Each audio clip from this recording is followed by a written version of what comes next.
나가셔도 됩니다. 우리 어린아이들은. 예.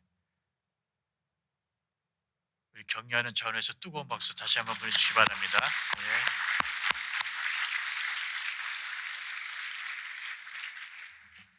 예, 오늘 우리가 성찬식을 거행하기 전에 하나님의 말씀을 좀 나누고자 합니다. 이거 사운드가 좀 울리네요. 오늘 좀 손 좀 봐주세요.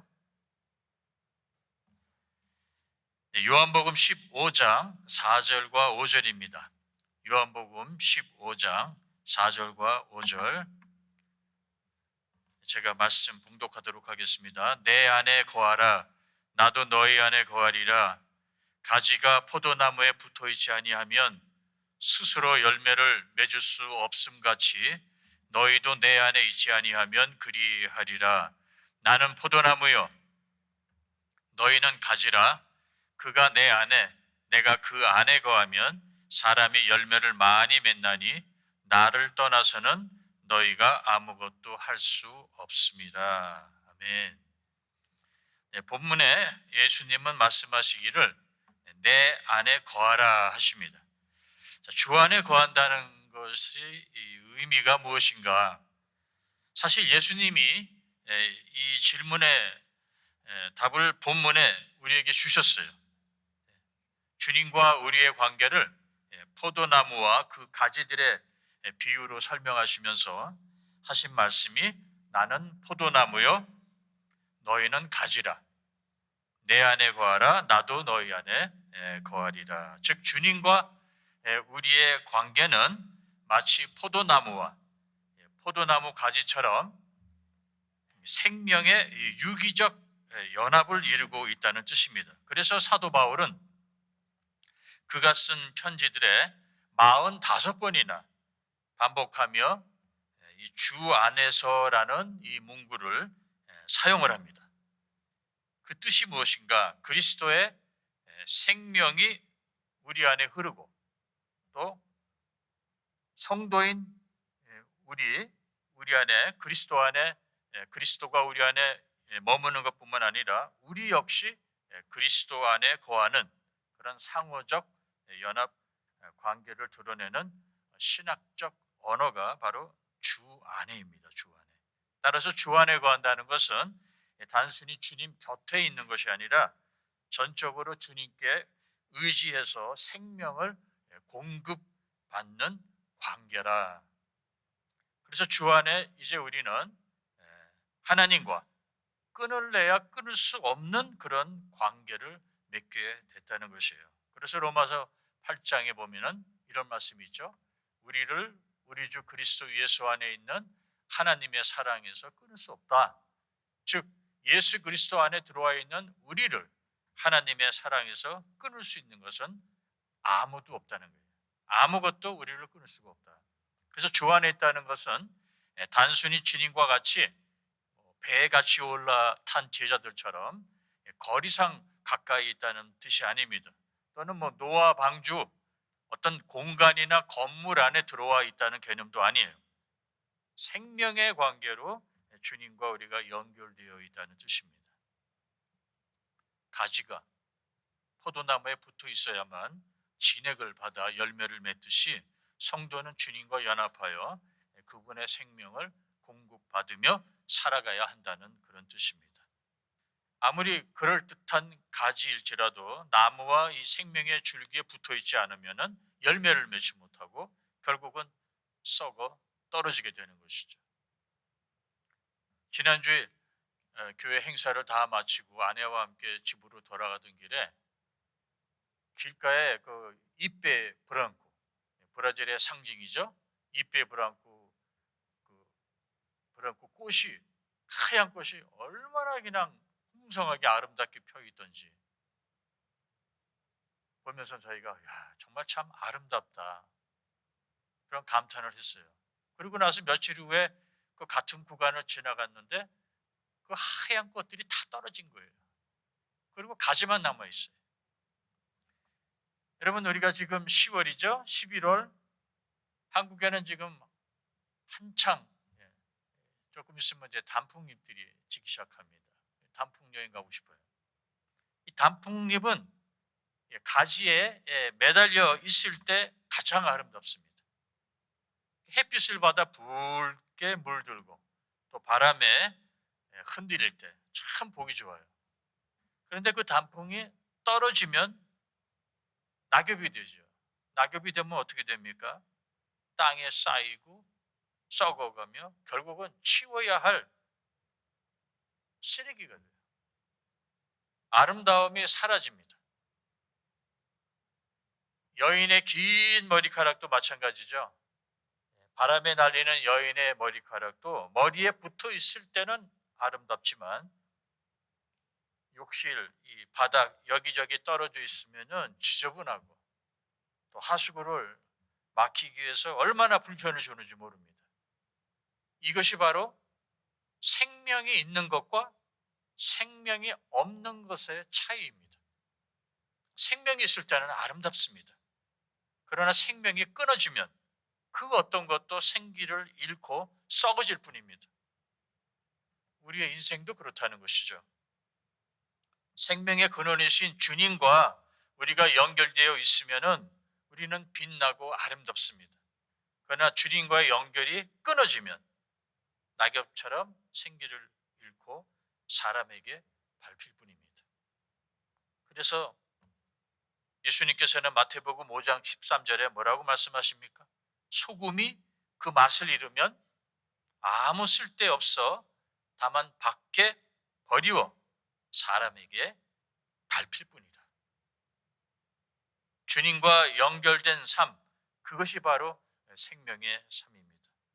가지가 포도나무에 붙어 있어야만 진액을 받아 열매를 맺듯 우리는 주님께 붙어 있어야만 생명을 공급받습니다. 그래서 요한복음 15장 5절에 이런 말씀이 기록되어 있어요. 나를 떠나서는 너희가 아무것도 할 수 없습니다. 왜 우리가 아무것도 할 수가 없습니까? 생명이 없으니까. 죽었으니까. 그래서 하나님이 원하시는 일을 할 수가 없다는 거예요. 주님과 우리의 이 관계를 또 무엇에 비교해 볼 수 있는가? 주 안에 있다는 것은 마치 산모의 태중에 있는 아기와 같습니다. 태아는 자기 힘으로 살 수 없고 오직 산모의 태출을 통해 생명을 공급받습니다. 산소, 영양분, 심지어 심장의 박동까지도 어머니의 생명을 통해 이어집니다. 태아가 태줄에서 끊어지는 순간 생명을 잃듯이 우리 인간은 주님과 떨어지면 영적으로 죽을 수밖에 없다는 것입니다. 그러므로 내가 주 안에 거한다는 것은 단순히 주님 곁에 머문다는 뜻이 아니라 태아가 산모 안에서 전적으로 산모에게 의지하며 살아가듯이 내 삶 전체가 주님께 달려 있다는 것을 인정하는 고백입니다. 마찬가지로 신자는 주님과의 연합을 떠나서는 살 수가 없습니다. 인간이 주님을 떠나 자기 혼자 살려고 할 때 영적 메마름과 죽음이 우리를 찾아온다는 것입니다. 여러분, 우리의 구원이 어떻게 이루어졌습니까? 홍수가 나서 그 빠른 물살에 자동차도 소도 개도 다 떠내려갑니다. 저 사진에 나와 있는 저 사람도 곧 거센 물살에 휩쓸려 이제 떠내려갈 것입니다. 그런데 바로 그때 구조대가 그에게 밧줄을 던져줍니다. 그는 적발던 힘까지 다 동원해서 그 밧줄을 놓치지 않으려고 안간힘을 씁니다. 던져준 더 밧줄을 필사적으로 붙잡습니다. 그 밧줄은 그냥 밧줄이 아니라 그에게는 생명줄입니다. 우리가 이렇게 구원을 받은 것입니다. 구원의 밧줄을 쥐고 나는 주님이 없으면 죽는다. 나는 주님이 없으면 살 수 없다. 이런 절박감이 우리에게 필요하다는 것입니다. 구원받았다고 마냥 손 놓고 있는 것이 아니라 그 구원의 밧줄을 굳게 붙잡고 주님께 더 가까이 나아가려는 그런 긴장감이 우리에게 있어야 한다는 것입니다. 그래서 빌립보서 3장 12절에 사도 바울은 이런 고백을 합니다. 내가 이미 얻었다 함도 아니요 온전히 이루었다 함도 아니라 오직 내가 그리스도 예수께 잡힌 바 된 그것을 잡으려고 달려가노라. 바울은 자신이 예수님께 붙잡힌 사람이라는 것을 고백합니다. 즉 구원의 주도권은 우리 인간에게 있지 아니하고 예수님께 있기 때문에 예수님께서 먼저 우리를 붙잡아 주셨기에 이제 그 구원의 밧줄을 꽉 쥐고 그분을 향해서 우리가 조금씩 다가간다는 거예요. 그러므로 왜 우리가 주님 안에 거해야 하는가? 주 예수 그리스도 안에 있어야 우리가 영생을 얻기 때문입니다. 그래서 로마서 6장 23절에 주 하나님의 선물은 예수 그리스도 안에 있는 영생이다. 그냥 생명이 아니에요. 영원한 생명을 우리는 포도나무 가지가 포도나무 줄기에 붙어 있듯이 그 영생의 그 생명력을 우리가 공급받게 된다는 것입니다. 그러므로 우리가 이제 해야 할 일은 구원받고 난 이후 무슨 일이 있어도 그 포도나무에 붙어 있어야 되는 거예요. 그래야 하나님이 원하시는 열매를 맺고 하나님이 원하는 삶을 우리가 살 수 있게 됩니다. 그런데 더욱더 감사한 것은 우리가 포도나무 가지로서 열매를 맺을 수 있도록 하나님이 우리를 도와주신다는 겁니다. 그것이 바로 요한복음 15장 1절 2절에 나와 있는데요. 이런 말씀이 기록되어 있습니다. 예수님께서 말씀하시기를 나는 참 포도나무요 내 아버지는 하나님은 농부라. 무릇 내게 붙어있는 열매를 맺지 아니하는 가지는 아버지께서 그것을 제거해 버리시고 무릇 열매를 맺는 가지는 다 열매를 맺게 하려고 더 열매를 맺게 하려고 그것을 깨끗하게 하신다.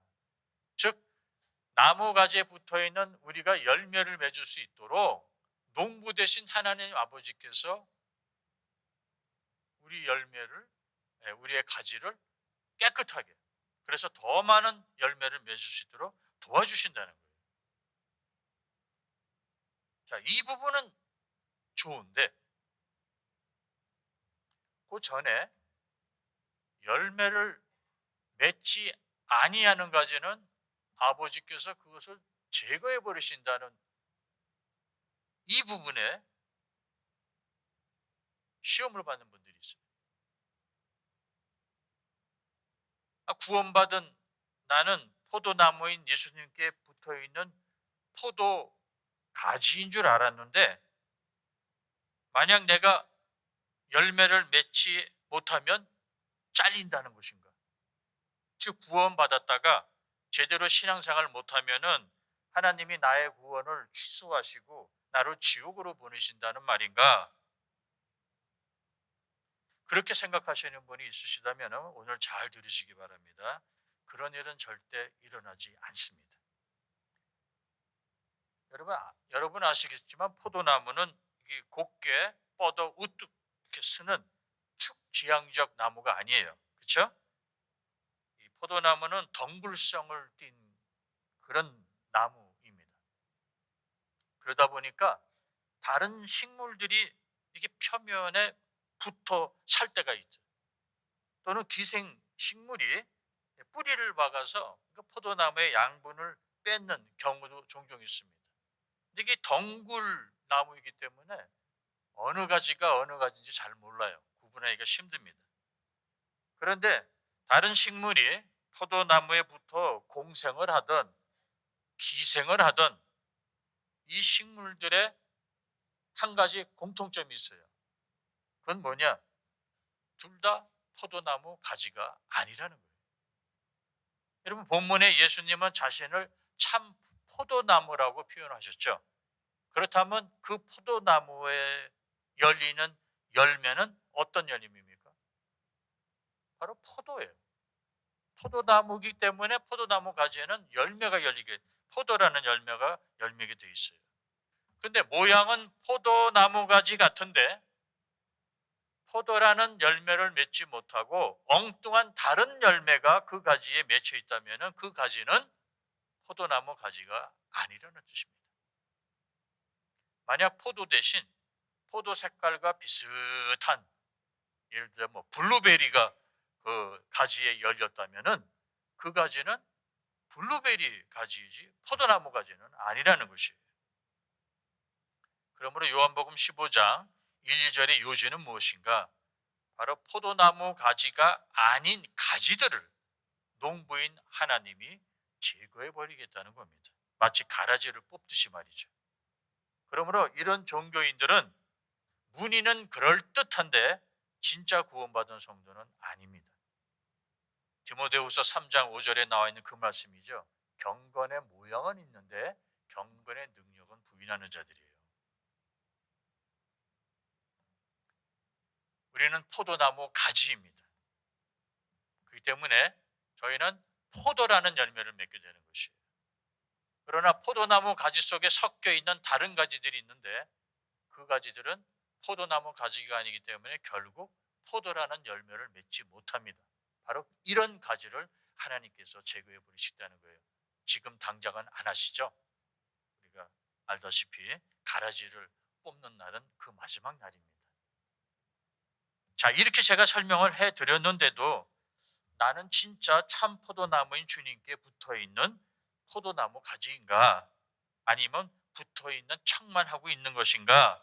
즉 구원의 확신이 아직 없으시다면은 잘 들으시기 바랍니다.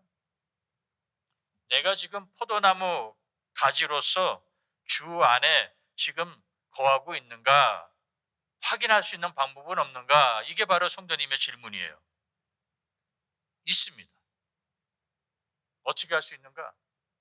주 안에 있다는 것은 주님으로부터 생명을 공급받는 것이므로 주 안에 거하는 자는 반드시 열매를 맺습니다. 그게 오늘 말씀의 핵심이에요. 주 안에 거하면 사람이 열매를 많이 맺는다. 어떤 종류의 열매를 맺는가?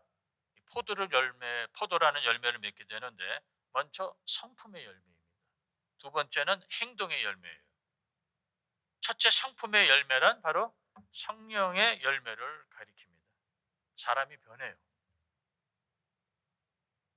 사람의 건강은 그 사람이 일상생활에서 무엇을 먹고 섭취하는가에 좌우된다고 하지 않습니까?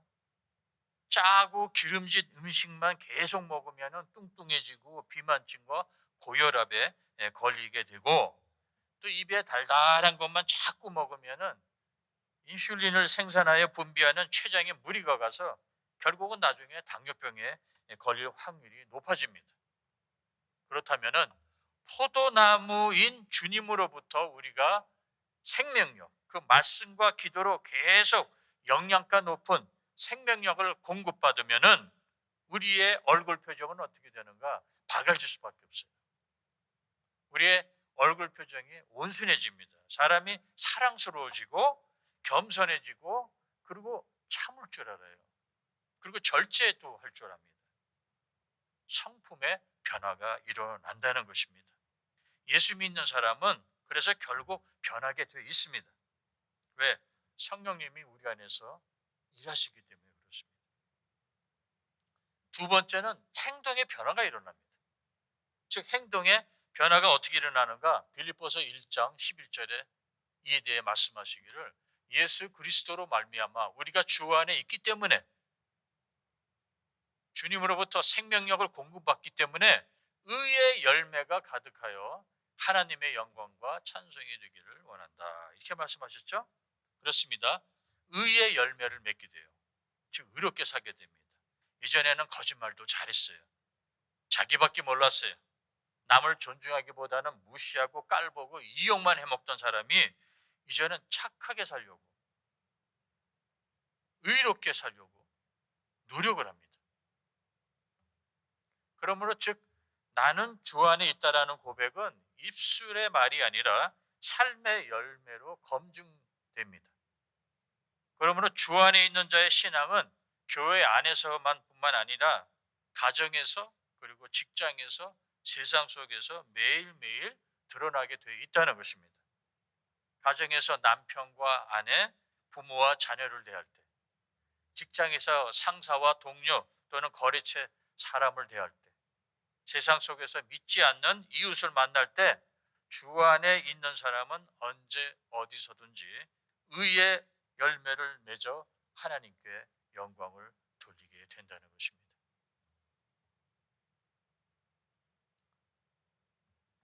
주 안에 있다는 것은 또한 자아를 내려놓는 것입니다. 주 안에 있다는 것은 내가 중심이 아니라 그리스도가 중심이 되는 삶입니다. 그래서 바울은 갈라디아서 2장 20절에 이런 말씀을 하셨어요. 내가 그리스도와 함께 십자가에 못 박혔으니 그런즉 이제는 내가 사는 것이 아니요 내 자아가 사는 것이 아니라 내 안에 있는 그리스도께서 사는 것이다. 즉 내 인생의 운전대를 내가 지금 쥐고 있는가 아니면 주님께 드렸는가 이 질문을 하는 것입니다.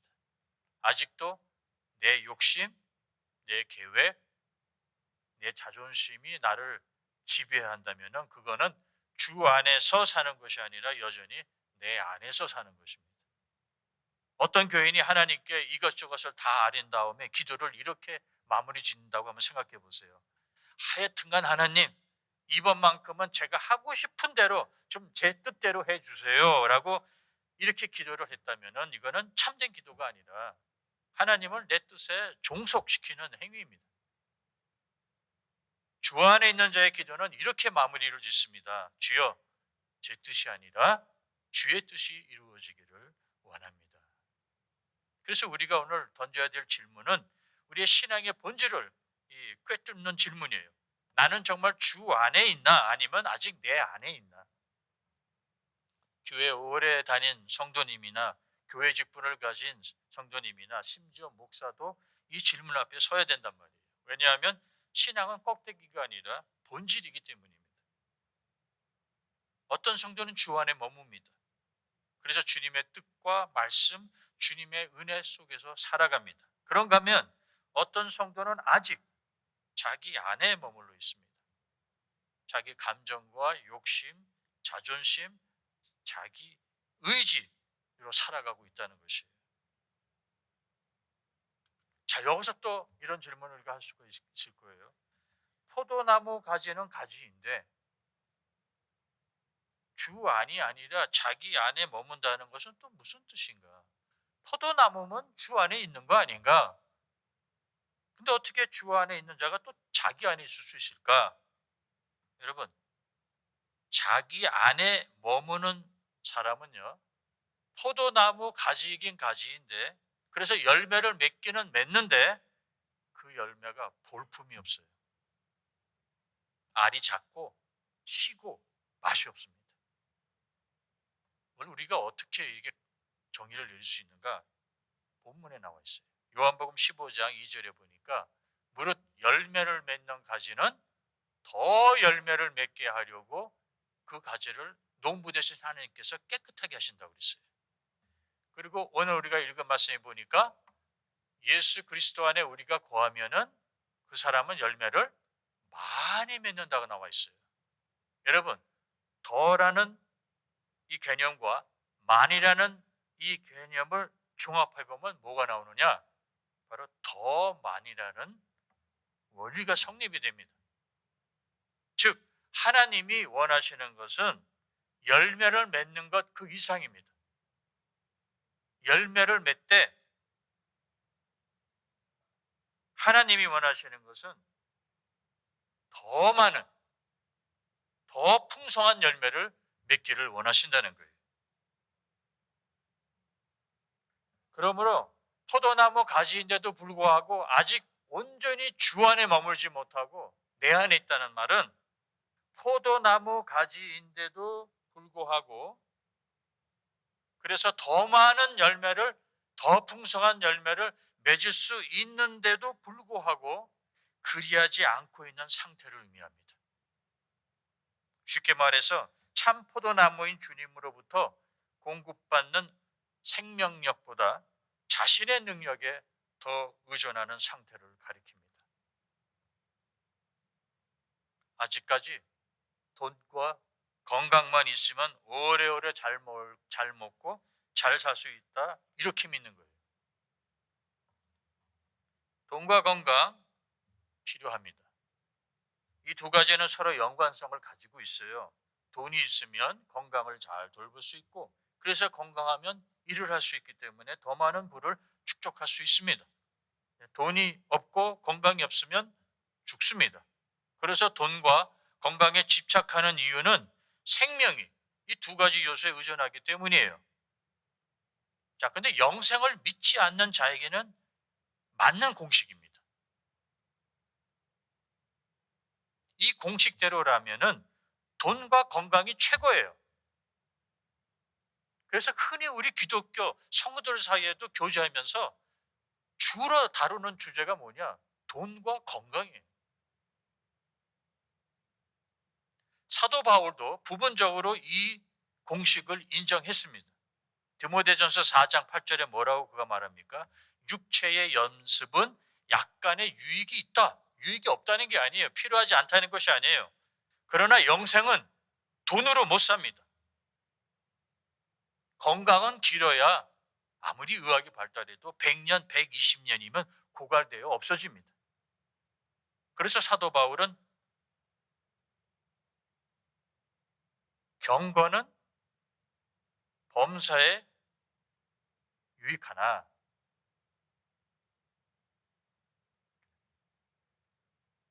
범사에만 유익한 것이 아니라 내생에 약속이 있다. 즉 영생에 대해서 언급을 한 것입니다. 영생에 관한 믿음과 소망이 생기고 나니까 돈과 건강이 아니라 주님이 바로 영생의 유일하고 절대적인 조건이라는 것을 마음으로 받아들이게 된다는 것입니다. 바로 우리가 읽은 로마서 6장 33절에 하나님의 선물은 우리 주 예수 그리스도 안에 있는 영생이라는 이 말씀이 믿어지기 시작되는 거예요. 바로 이러한 자가 포도나무 가지로서 자기 안에 머물기보다는 전적으로 주 안에 머무는 자의 모습입니다. 오늘 말씀을 이제 정리하겠습니다. 태아는 자기 뜻대로 먹을 수 없고 움직일 수도 살 수도 없습니다. 전적으로 산모에게 맡겨져 있습니다. 마찬가지로 성도인 우리는 우리 뜻대로 우리 자존심, 우리 욕망을 내려놓고 주님께 진짜 우리 삶 전체를 맡길 때 생명이 유지된다는 거죠. 그래서 오늘 우리가 성찬식에 주님 없이는 난 못 산다. 오늘 청찬식에 참여하시는 성도님들은 좀 이런 간절함과 이 절박감이 있었으면 좋겠습니다. 예수님의 살과 피를 상징하는 이 떡과 잔을 먹고 마심으로써 나는 주님과 연합한다. 그래야 내가 살 수 있다. 그래야 참 포도나무이신 주님께 붙어있는 포도나무 가지인 내가 더 많은 열매를 맺을 수 있다. 그러기 위해서는 나는 반드시 주 안에 거해야 한다. 이런 간절함과 그 절박감을 가지시고 오늘 성찬식에 참여하는 저와 여러분 되시기 바랍니다. 이제 성찬식을 거행하겠는데요.